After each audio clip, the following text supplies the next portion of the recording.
the franchisor really will put that work up front, because at the end of the day, they want you to be successful. You are an extension, a representation of their brand. So the last thing they want is unhappy franchisee that's just not doing well in that market. Today's episode is brought to you by Canva. When we finally decided to grow our social media presence, Canva was the only option. I tried dozens of alternatives, but I had to admit that nothing else comes close. We use Canva for social images, print-on-demand designs, and tons more at ServeNoMaster. Grab a free account today at servenomaster.com/Canva. Are you tired of dealing with your boss? Do you feel underpaid and underappreciated? If you want to make it online, fire your boss and start living your retirement dreams now, then you've come to the right place. Welcome to Serve No Master Podcast, where you'll learn how to open new revenue streams and make money while you sleep. Presented live from a tropical island in the South Pacific by best-selling author Jonathan Green.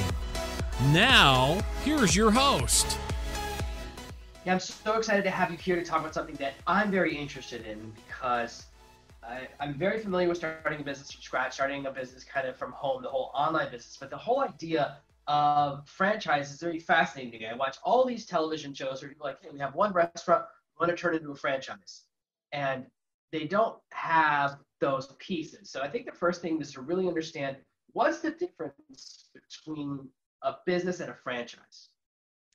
Right. So a great question. So with a franchise, it's a proven system. It's a system that you can replicate across the country, across continents. I mean, different countries, across the U.S., different states, countries. So you want a strong system where any other owner could follow a basic playbook, a basic system, and be successful in that business.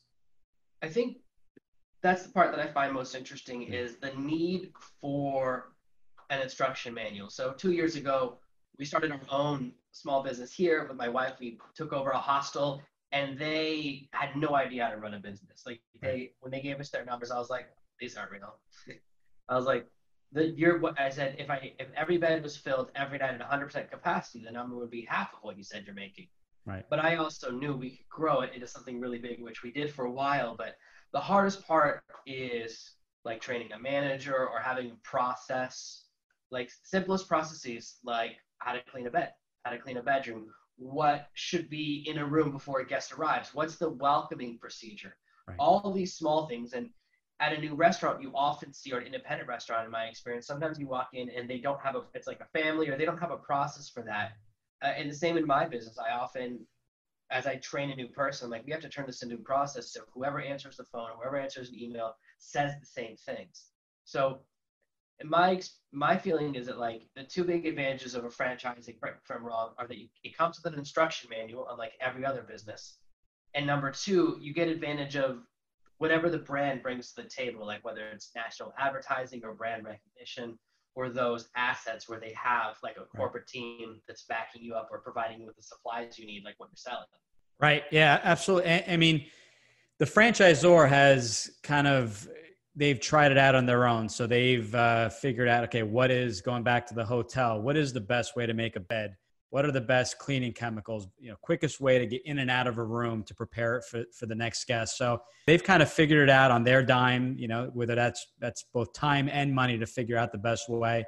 They get their research, put it all together, and put it in that manual. So it is easy to follow. So when you do invest in a franchise, essentially you have the right, it's a license to run that business. You don't own a piece of that corporate business, but you do own the license, the business in a box per se, to run that business exactly the same. So it doesn't matter what country you're in, it's going to look and feel, what state you're in, it's all going to look and feel exactly the same. So lots of benefits, but in those benefits, not everyone is franchise material.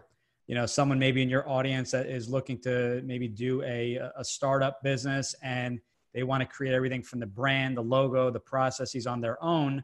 They may not want to look at a franchise and may want to just do a startup. So I do, everyone that I speak with, we do like to make clear that it's one or the other, but it's what best matches what you're looking for.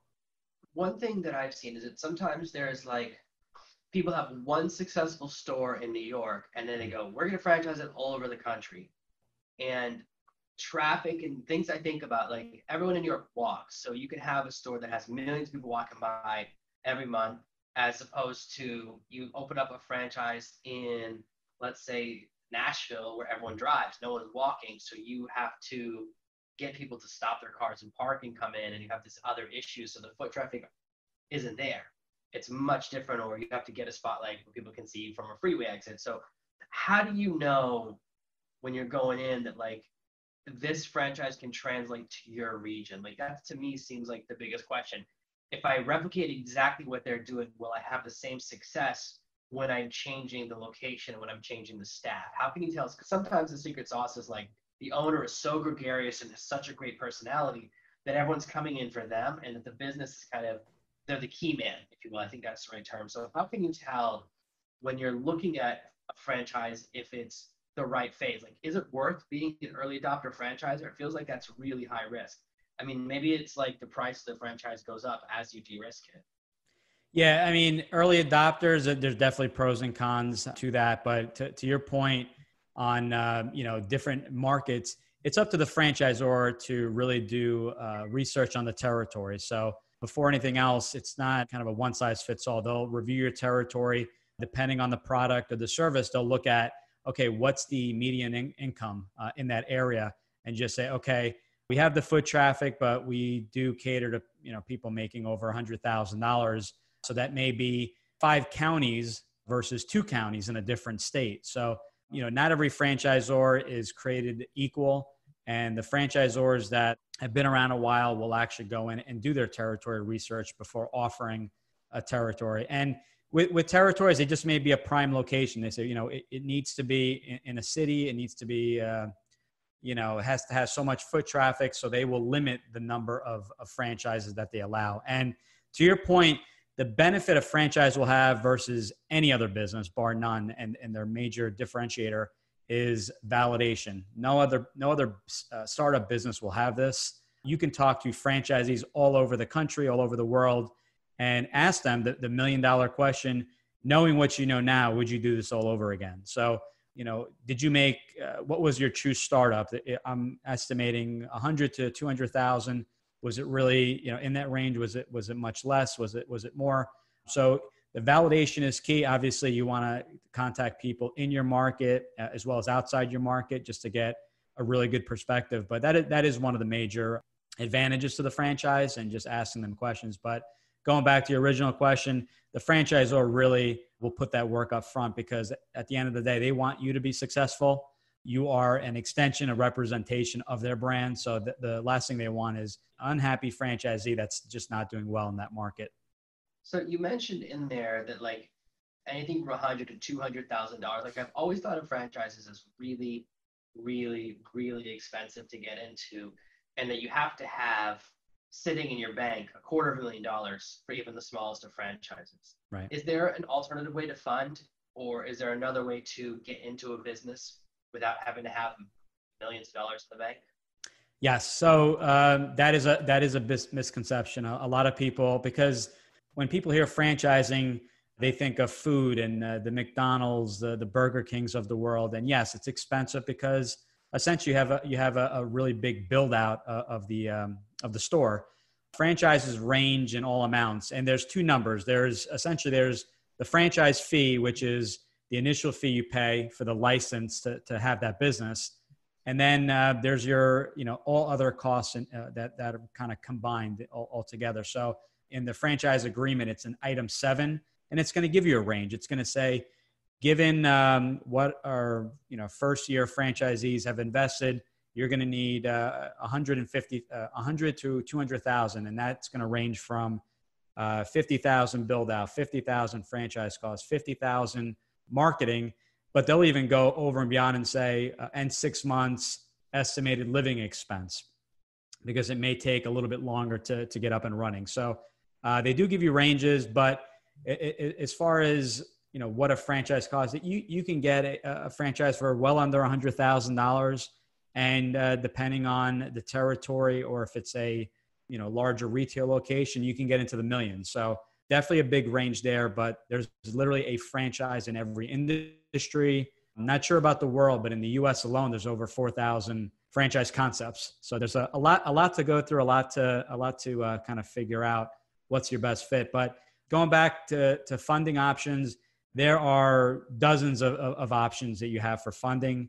We work with funding partners that will take a look at all your financials, your assets, liabilities, net worth, and they'll give you a short list, typically 2 or 3 funding options. So a very common option that's really easy to get is a home equity line of credit if you have equity in your home.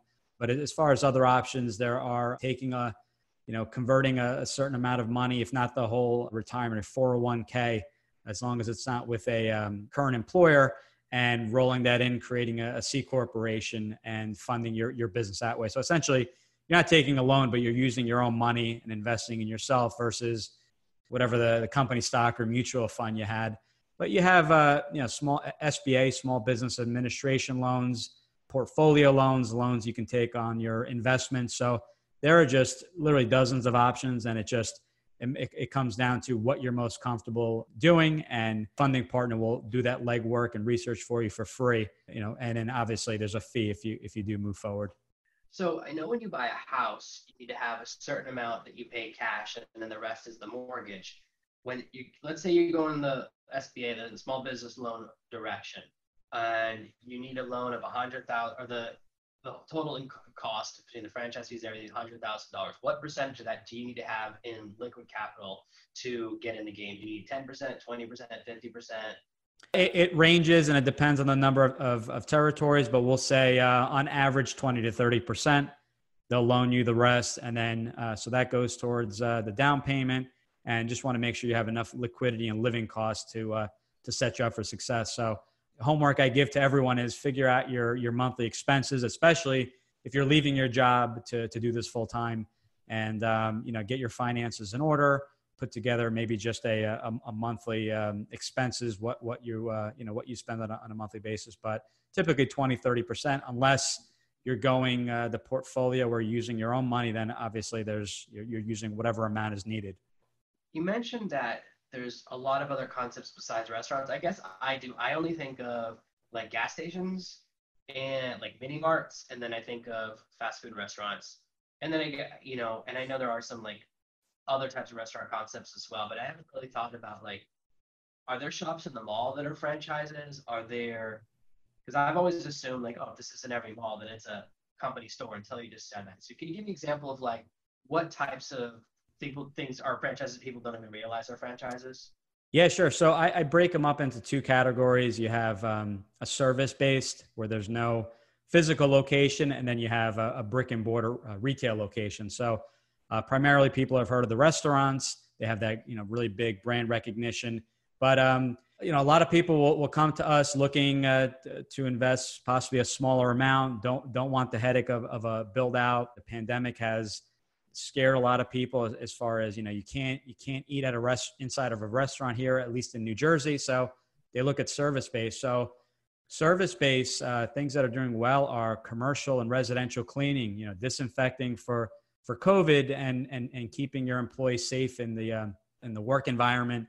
Another one is business coaching. So it's B2B, helping business owners pivot and say, okay, I do offer a service. We're really impacted by the pandemic. How do I pivot? How do I change my business so that we are set up for success? Because this is definitely not a short-term thing. This is going to definitely extend into the, who knows how long into the future. So employment services, they even go into services for compacting trash, where there's less trips to the landfill, and you're doing some good for the environment and saving a nice percentage on your trash bill. So there is literally porta potties, haircuts. I mean, you name it. There is a franchise pretty much in every single industry. And the goal that I have with our candidates is not on the first call to figure out, what's the perfect franchise for you. That's typically the third or final or fourth call, I should say. We figure out, what does your ideal business look like if franchising is the right fit, and figure out, what does it look like? When does it operate? What number of employees? What types of employees? Are they minimum wage employees, or are you just managing one or two general managers? Investment level, territory, things like that. So once we get all that and we create a model, then we start looking at franchises that fit your model, because there's a lot of people get really excited over a franchise, like sometimes a restaurant, and not to pick on restaurants, but when you dig in, they don't want to be open 7 days a week, or ideally, or they don't want to deal with minimum wage employees and lots of inventory. And that's the complete opposite of the restaurant they got in. So you see people that are extremely successful in the restaurants, and someone owns the exact same franchise and is unsuccessful simply because it just wasn't a right fit for what they were looking for. So does sometimes people get so excited by the hype and the possible money, they don't pay attention to the actual work? It's like that saying that, like, oh, you see someone in their overnight success as long as you don't count the last 10 years of groundwork. Yes, people get very excited. They don't. It's kind of, there's that picture. It's an iceberg. You don't see the bottom of the iceberg. You just see the top of it. And the last few years, how that person's been successful. It takes a lot of work, franchise or not. I mean, it's a lot of work. It's a big investment. There's a risk. Definitely, you're minimizing some of the risk because you do have a franchisor in your back corner that's supporting and helping you. But yeah, you have to find something that you truly matches your lifestyle. If you just want to work Monday to Friday and you're in businesses that are functioning 7 days a week, unless you have a really, really good general manager that's handling that weekend duty for you, you may be in the wrong business. You may want to look at something else. So I hope that answered your question. Okay. Yeah. And are there different types of franchise ownership? Is there something other than just you put in all the cash, you get a loan, and then you're all in? Is there a different format? Like, can you do like a team type of franchise ownership? Yeah. So, with franchise ownership, you can own your own franchise. So that's your own store or your own territory. Maybe for example, I'm in New Jersey. So it may be one or two counties in New Jersey, and I own a McDonald's or Dunkin' Donuts franchise. Then there's what they call an area developer, where you buy a larger territory. So it may be the whole state. It may be half the state, and you're basically going to build a new store every year and open up a new store, but you're locking in a territory and you're getting in exchange a discount on the franchise fee. The third, which I have experience in this area, but I've seen less and less of this, is what's called a master franchisee or master franchisor.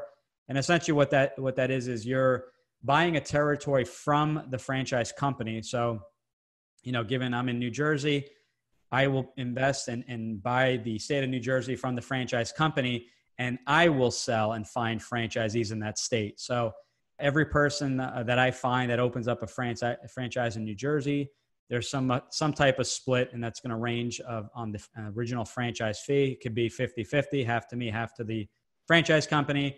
I will find them. I will support them and do any trainings and come out to their stores or locations.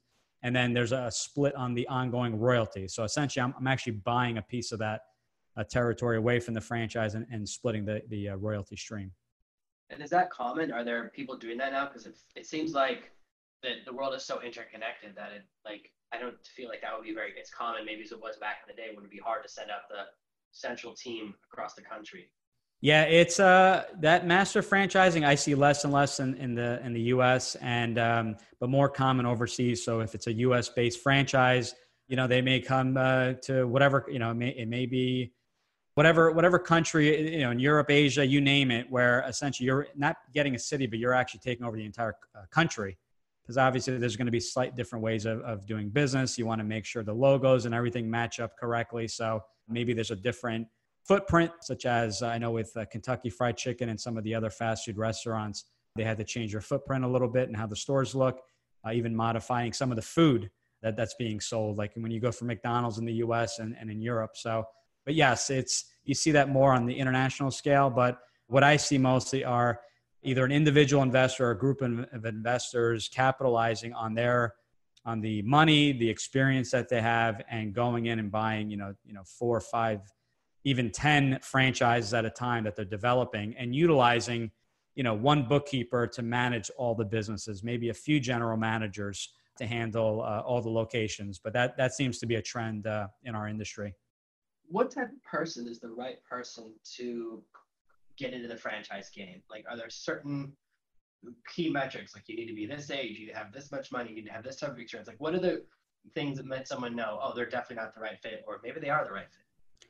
Yeah. So two parts to that. Specifically, just in general on franchising, it's you need to be able to follow a system, because people will say yes, you'll ask them questions, and then they'll say, well, I like a McDonald's, but I'd like to add or use different vendors, or they have all these extra ideas. And I say, no, that you have to follow their system. You can't, they're very strict, very specific on that system. You don't have to invest in that type of business, but you do need to follow it. So we normally see franchisees fail if they just don't follow the system in general. And then the next level is, so if you follow the system, you have no problem. You just want a business in a box, kind of like myself, I wanted a business set up for me that I could just run with day one and generate revenue. Then the next step is where I work with my candidates to figure out, okay, what is the type of franchise that I want? And when we build that model, it's not about, do I want to be in cleaning or employment services or food? That's the least of your concerns. Let's figure out what your role is in the business. If you want to be a semi-absentee owner where, you're involved in the business, maybe 10, 15 hours a week, and then you're off doing something else. Do you want to be involved, Monday to Friday, 40 hours a week? Figure all that out. But once you figure that out, then we back into, okay, given what you're looking for, these are some franchises. So the biggest mistake I see people make is they'll pull up a magazine or a website and say, all right, these are the hottest franchises. Let me research it. And you're doing it, I think, in the wrong order. I think you should first look at the business that fits what you're looking for, meaning what the business looks like, and then seeing what franchises match that. Because with 4,000 options, you'll spend the rest of your life researching and figuring out what's the best match. And quite frankly, I've seen people, figure out they want to be in this business, pick a franchise, to find out the territory was recently sold, and now they're back to the drawing board. So take a step back and just figure out, okay, this is my ideal business. And I recently wrote a book, and I hope you don't mind me mentioning it on the show, but it's it's specifically for your audience. So it's my website. It's GG, the franchise guide /serve no master. And they can get a free copy of my book. It's a very, very short read. And it just talks about franchising, kind of the process. So whether you use someone like myself or want to go on and do the research on your own, it just talks about the steps you should look at. But more importantly, before even getting there, figuring out if business ownership and franchise ownership is even the right fit before you start spending hours of research and talking to companies. Okay, so the real process is to figure out, number one, do I want to follow someone else's rules? Because like when you think of being the boss, like you do whatever you want. Right. But if you're in a franchise, that's not going to work. So that's step number one. Step number two is thinking about what role you want to have. Do you want to be there 40 hours a week, 80 hours a week, 10 hours a week, totally be able to travel or locked into a location? And then you look at what franchises are available in my territory. So you don't start chasing things that you can't even get unless you have to move. So that's the exact opposite process I think most people would have thought about for approaching it. So this is really good. This is really good advice. And thank you so much. And everyone will also put the link in the show notes and right below the video or the audio version if you're watching this on the vlog. And we'll put the link to Giuseppe's book, which you guys are going to love, Franchise Freedom. It's really good because this definitely opened up my eyes. I've never thought that a franchise would be even possible for me. Right, there are so many areas where you can do it. I never thought about doing porta potties, which I think, wow, that's I would love to do that. That's like my dream business because people are always using them, and it's really simple. You just have to buy the porta potties once, keep them clean, get a truck to clean them out, and then that's a really simple thing. I think about festivals and construction sites. That's like an amazing business. I didn't realize that was a franchise. I figured there was just one guy that was the porta potty king of the whole United States. So I learned something new today. Thank you so much for being here, Giuseppe. Thank you so much for spending some time with us. It's been an amazing episode. Guys, make sure to grab his book, Franchise Freedom. Just click the link below, and we'll see you guys next week. Awesome. Thanks, Jonathan. Thank you for listening to the Serve No Master podcast. If you want to make serious money as an affiliate, you need to find your flagship product, the one that's going to make you the most money and grow as you grow. Find out how with my absolutely free guide at servemaster.com/unicorn.